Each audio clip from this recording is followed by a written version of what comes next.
What's up guys? Welcome back to Magnus Spin. So nandito tayo ngayon sa General Trias, Cavite. Lagpas ng Tapia. Dito sa Governor Perez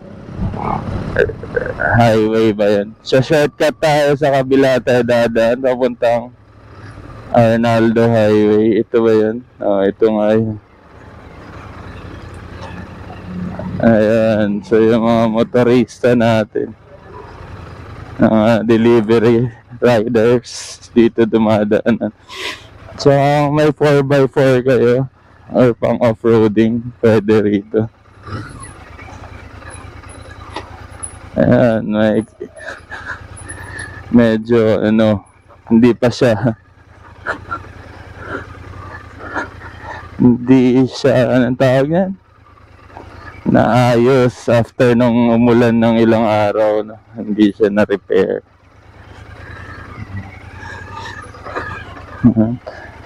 So, hirap to. Ayan, no? Hirap na sila. Ayan. Ayan, dito yan. Sa ilog. Ay, ilog dyan, ay ilog doon.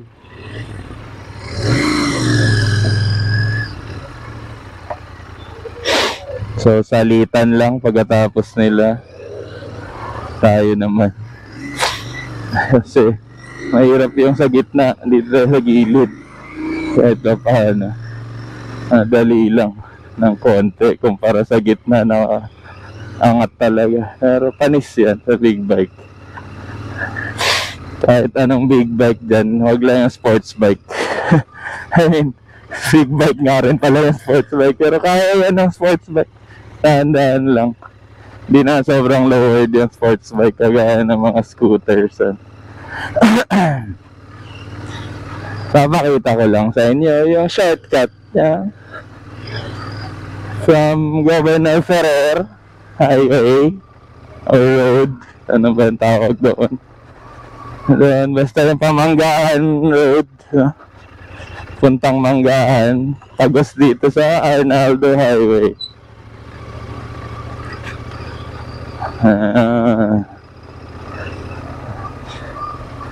Tapos sa unahan ng Arnaldo ay meron ding pabalik naman ng Manggahan Road. Ganun lang eh. Hindi dito, sa unahan lang eh. Papakita ko sa inyo yan minsan. Nadaanan ko na yan. Maganda dito mag-jogging, no? Kung mahilig kayo mag-exercise, maliban sa loob ng Lancaster, mayroon din dito, maganda mag-jogging at magandang view. Ayan na. Ayun. Nasukal na siya. Puro ganyan na, doon sa baba. Ayun, nasukal na siya. Kasi siya parang, ayun na. Ano bang gagawin nila dyan? Sayang naman tong excavation dito. In-excavate to ni Lancaster para pantambak doon sa Nasa hanggang ganyan na lang siya. Para pantambak doon sa mga lupa nila, ay yun nga, sa mga kabahayan nila ni Lancaster. Dito sila nag-ukay, doon nila tinatambak. Tapos ngayon, baka i-donate nila to sa government. Ang problema yan, ano ilalagay dyan, pababa. Gawin na lang nilang dam yan. Yung man-made lake. Para maaran tayong dito, Twin Lakes. Wow, Twin Lakes. Edi wow, let's go. No entry na siya. Dati pwede nga pumasok dyan at mag-jogging. Oh, wow. Ay natapos na. 100 meters na natapos. Pwede na. So basically, Pag may kotse ka, wag mo na i-attempt dito kasi doon pa lang sa ilog, mahirap ng daanan, ano. Pwede ka dito lang, magja-jogging ka lang. Hanggang dyan ka lang. Pero no entry na eh. So bawal na mag-jogging. Hindi ko na alam sa government kung anong gagawin nila. Lahat na lang ng facility na tinatayo. Yun nga, yung magandang lugar. Laging no entry. Ayaw paggamit. Yung oval dyan, sa unahan ng Barangay Santiago. Ang ganda ng oval. May basketball court sa gilid. Ayaw naman pa-maximize buong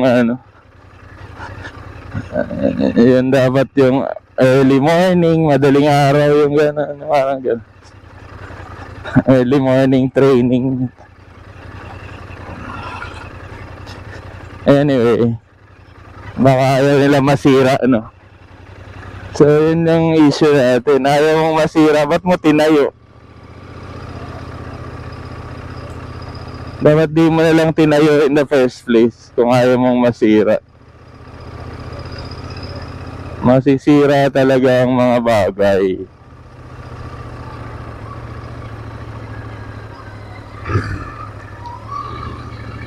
Ayan, malapit na tayo. Dito na tayo sa mga kabahayan na to. So nagugustuhan ko pa naman sana yung mag-jogging at mag-drone doon sa ibaba dati. Ngayon wala na. Masukal na.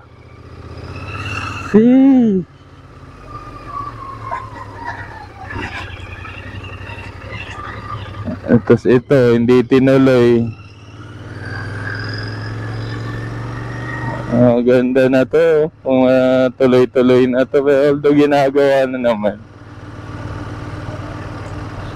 Baka may bridge yung gagawin doon. Ito na tayo sa open canal.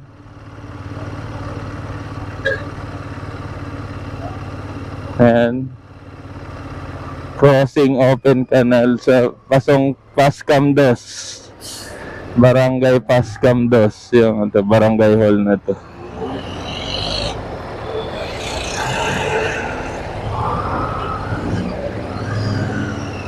Ayan, Pascam 2. Tapos doon diretso open canal papuntang Aguinaldo Highway naman. Diba? Pag natapos na yung daan, napaka-alwan. Governor Ferrer to Arnaldo Highway. Tapos open canal to Aguinaldo Highway naman, diba?